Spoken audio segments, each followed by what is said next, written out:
রাতে দেরি করে খাওয়ার অভ্যাস শরীরের জন্য কতটা ভালো? সারাদিনের ব্যস্ততা শেষে অনেকেই রাত গভীর করে খাবার খান। কিন্তু এই অভ্যাস কি আমাদের স্বাস্থ্যের উপর কোনো প্রভাব ফেলে?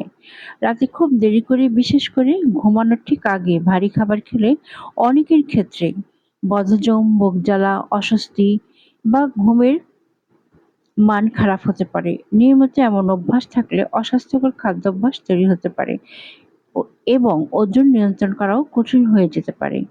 তবে শুধু কখন খাচ্ছেন সেটাই নয়, কি খাচ্ছেন এবং কতটা খাচ্ছেন সেটিও সমান গুরুত্বপূর্ণ।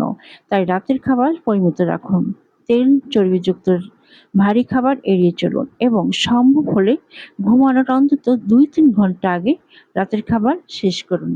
সুস্থ জীবন গড়ে ওঠে ছোট, ছোট ভালো অভ্যাস থেকে।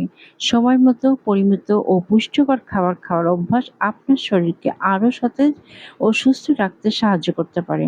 সোহানা ওয়েলনেস বিশ্বাস করে সুস্থতা কোনো একদিনের লক্ষ্য নয়। এটি প্রতিদিনের সচেতন অভ্যাস।